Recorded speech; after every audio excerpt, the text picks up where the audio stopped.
At sa gabi pong ito, ang ating pong pag-aaralan ay ang buhay naman po ni Joseph. At ang title po ng ating pag-aaralan is God's Purpose is Greater than Your Problems. So, hindi po naging maganda or madali ang buhay ni Joseph dahil siya po ay nagkaroon ng pangarap mula sa Diyos. Pero bago po niya nakita ang katuparan nito ay dumaan po siya sa pagtataksil, pagiging alipin, tukso at maling paratang. At siya po ay nakulong. At next po, at bago po tayo magpatuloy, mag-umpisa po tayo sa isang katanungan na ano ang gagawin mo kung ang mismong pamilya mo ang unang sumira ng pangarap mo? Pwede po ba akong makarinig ng sagot kahit isa po sa inyo? Yan po, kung ano po ang inyong gagawin kung ang mismong pamilya ang unang sumira sa pangarap ninyo. Please answer po kahit isang saglit lang po na ano. Nakakasama ng loob. Oo naman, syempre. Sa pamilya. Ano pa po? Aray. Okay. Ayun na. Maraming tao po ang naniniwala na ang pinakamalaking hadlang sa ating tagumpay or ang kanilang tagumpay ay ang kanilang mga kaaway. Pero sa buhay po ni Joseph, hindi po ganun ang nangyari. At si Joseph po ay okay po, pasensya po at tayo nawawala.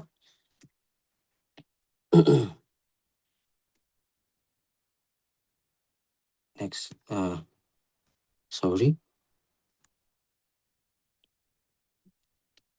Siya po ay ipinagbili or ibinenta ng kanyang mga kapatid. So, next po. You intended to harm me, but God intended it for good to accomplish what's now being done, the saving of many lives. Yan po ay makikita po natin sa Genesis chapter 50 verse 20. At hindi po sinabi ni Joseph na okay lang po ang ginawa ng kanyang mga kapatid.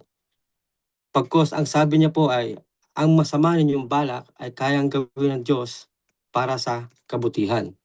So kapag tayo po ay kapag may problema po tayo, pag po natin isipin na tayo ay iniwan ng Diyos, tandaan po natin na kasama po natin ang Diyos kahit nasa gitna po tayo ng ating problema. So ayun po, at next ko lang po ang aking kodigo at ako po ay talagang sanay na magsulat. Siguro ganoon po talaga pag tumatanda. Mas komportable ako sa pagsusulat. So, next slide please. Bago po tayo magpatuloy, mas kilalanin po natin si Joseph. Sino po ba si Joseph? Si Joseph po ay ikalabing isang anak ni Jacob sa kanyang paboritong asawa na si Rachel. Siya po ay sinilang sa Padan Aram, isang rehiyon na pansamantalang sila ay naninirahan. Meron po siyang labing isang kapatid na lalaki at ito ay kanyang kapatid sa ama. Dahil silang lahat po ay ipinanganak kay Jacob at ngunit mula po sa apat na magkakaibang ina. Siya po ay nakababatang kapatid siya po ay may nakababatang kapatid sa ina at ang pangalan po nito ay si Benjamin. At mas mahal po ni Jacob si Joseph kaysa sa kanyang ibang anak. Dahil matanda na po si Jacob nung isinilang si Joseph. Kaya at dahil po espesyal ang pagmamahal ni Jacob kay Joseph, itinahi niya ng maganda at makulay na damit ang kanyang anak na si Joseph. At dahil po doon, nagalit po ang kanyang mga kapatid at si Joseph po ay sinabihan ng masasakit na salita. At ito po ang journey po, makikita po natin ang journey po ng buhay ni Joseph. Siya po ay nag-umpisa bilang shepherd, siya po ay naging household manager, prison administrator, at ang huli po, siya po ay naging prime minister of Egypt. Kung mapapansin po natin, malaki po ang pinagbago ng kanyang buhay. Ngunit hindi po ito biglang nangyari or biglaang nangyari. Ito po ay mayroon pong proseso. Next slide please. At ayan po. Yan po ang mga strength and weaknesses ni Joseph. Hindi po perfecto si Joseph, pero ito po ang kanya mga character na unti-unti pong hinubog. Next slide please. Ayan. Mahilig po ba kayo sa kwento? At ako po ay atin po muling balikan ang kwento ni Joseph. At ayan po, receive a dream. Siya po ay binigyan ng Diyos ng panaginip na balang araw siya po ay magiging isang leader. At ito po ang kwento po ay habang sila po ay nasa bukid kasama ng kanyang mga kapatid na nagbibigkis ng uhay or trigo, bigla pong tumayo ang uhay or trigo na binigkis ni Joseph at pinaikutan ito ng mga uhay na binigkis ng kanyang mga kapatid.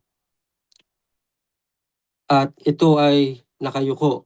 So ibinahagi ni Joseph ang kwentong kanyang panaginip sa kanyang mga kapatid at sila po ay nagalit. At muli pong nanaginip si Joseph at sa kanya pong panaginip, nakita niya po ang araw, buwan at ang 11 bituin na yumuko sa kanya. So nagalit ang kanyang mga magulang at ang kanyang mga kapatid ay nagbalak na siya ay patayin. So betrayed by brothers. At base po sa pag-aaral or base po sa mga scholar, si Simeon po ang pangunahing pinuno upang patayin si Joseph. So imbis na suportahan si Joseph, siya po ay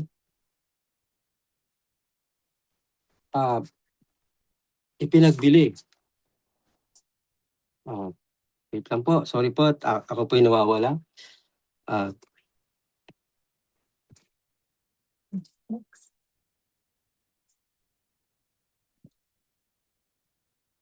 Ngunit nang malaman po ni Ruben ang plano, nagbungkahi po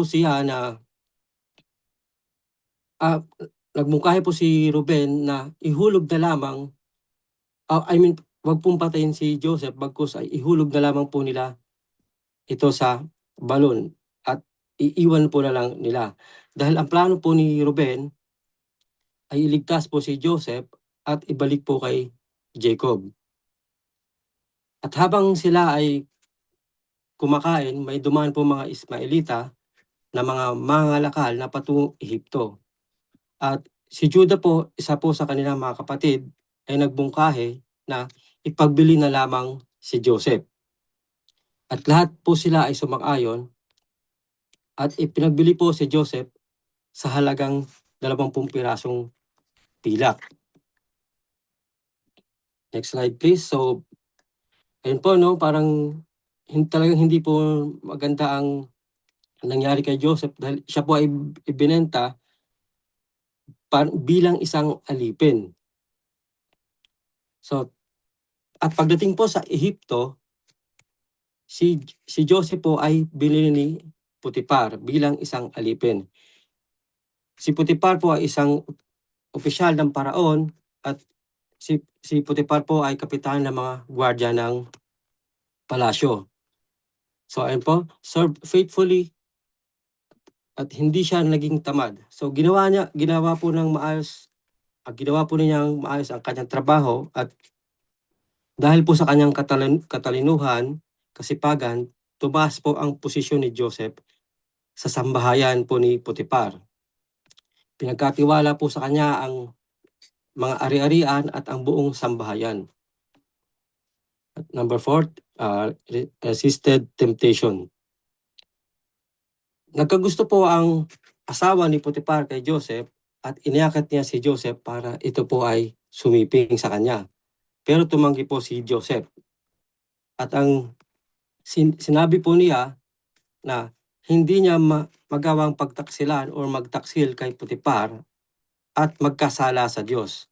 So yan po ang karakter po ni Joseph. Siya po ay may integrity. At isang araw po, habang si Joseph naman po ay pumasok sa kanyang trabaho o sa bahay para magtrabaho, siya po ay hinila po siya ng asawa ni Potiphar para po makipagsiping. Subalit, si Joseph po ay tumakbo at naiwan niya ang kanyang balabal. Naiwan po ito na hawak ng babae at sinabi ng asawa niya ni Potiphar na si Joseph po ay pumasok sa kwarto upang siya ay gahasain. So pagdating po ni Potiphar, ikwento po ng kanyang asawa ang mga nangyari at si Potiphar po ay nagalit. Kaya po ipinahuli niya si Joseph at ikinulong. So next slide please. Ang kulungan, ito po ang kulungan po ang naging tulay papunta sa palasyo. So ginawa po niya ang tama pero siya po ang nakulong. At kahit po nasa kulungan si Joseph, ginagabayan siya ng Panginoon. Binigyan niya po ng kahulugan ang panaginip ng kapwa bilanggo. Ito po ay ang punong panadero at ang punong katiwala ng alak. At dumating po ang ikatlong araw at nangyari po ang lahat po ng sinabi ni Joseph. Next slide please. Interpreting dreams, ginamit ng Diyos ang kanyang gift kahit nasa kulungan. Nakarating siya sa harap ni Parao. Pagkalipas po ng 2 taon, si Parao na pinuno ng Ehipto ay nagkaroon po ng isang panaginip. Sa kanyang panaginip, bigla pong may umahon na 7 maganda at matataba na baka at maya-maya po ay meron ding umahon na 7 pangit at pet na baka. At nilapitan nito ang 7 magaganda at matatabang baka at kinain. Kaya litong-lito po ang Paraon kung ano po ang panaginip niya. Kaya po ipinatawag niya ang mga salamangkero at ang matatalinong tao sa Ehipto. Subalit wala pong makapagpaliwanag kung ano po ang ibig sabihin ng kanyang panaginip.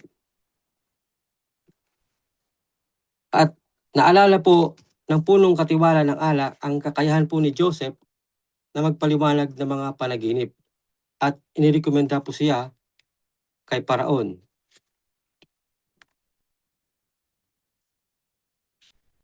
Tinulungan po ng Diyos si Joseph na malaman ang kahulugan ng panaginip. At itinuring po ni Joseph na ang panaginip ng Paraon ay bilang 7 taon ng kasaganahan at 7 taon na tagutom.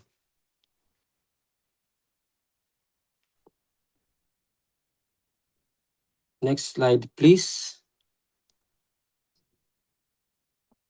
At siya po ay ginawang tagapamahala ng kaharian at siya po ay ginawang gobernador ng buong Ehipto at sumunod po sa kanya ang lahat ng tao. Forgave his brothers. So bali natapos na po ang 7 taon ng kasaganaan at nag-umpisa na po ang malawakang tagutom. At nakarating po ito kay Jacob at kanya pong inutusan ang kanyang 10 anak na pumunta sa Ehipto para bumili ng pagkain. At pagdating po nila kay Joseph, sila po ay yumuko bilang paggalang. Nakilala po agad ni Joseph ang kanyang mga kapatid pero siya ay hindi po nila nakilala. Ngunit sa huli, nagpakilala siya at pinili niyang patawarin. So, God intended it for good at nakikita niya ang kamay ng Diyos kahit sa gitna ng pinakamalaking sakit. And forgiveness does not erase the past but frees future. So, may kapangyarihan na siyang maghiganti pero mas pinili niya po na magpatawad. Next slide please. Next slide. Next po. Next ulit. Next. A shadow of the Savior.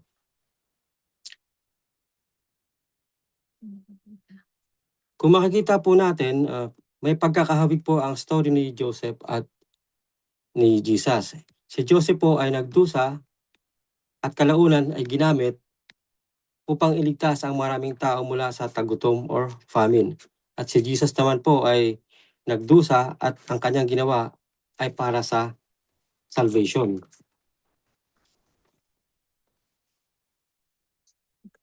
Next slide please. Ayan po, makikita po natin ang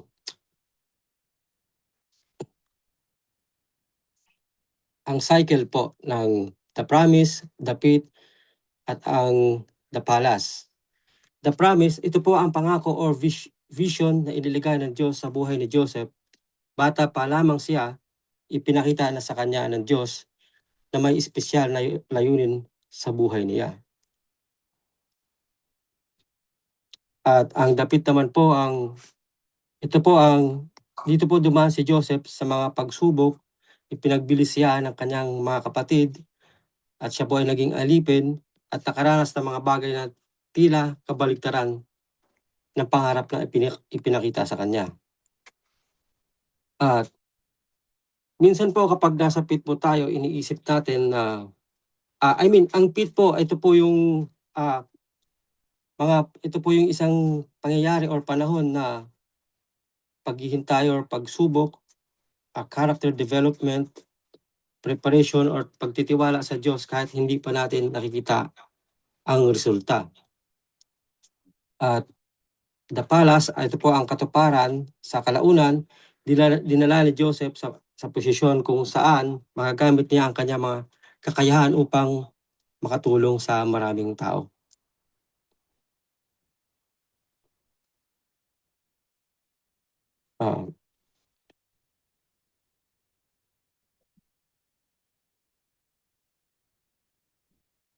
Ngayon, next slide please.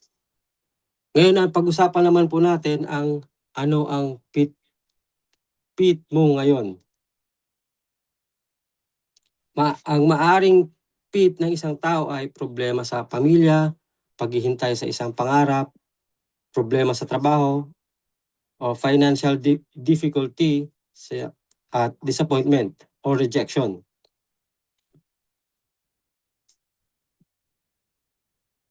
Slide.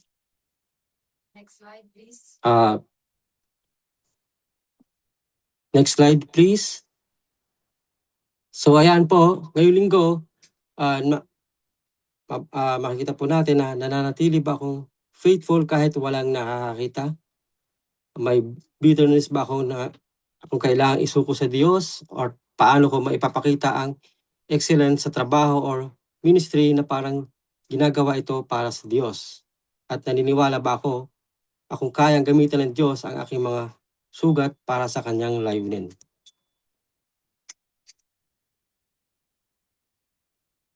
At yun lamang po at sa Diyos po ang kapurihan.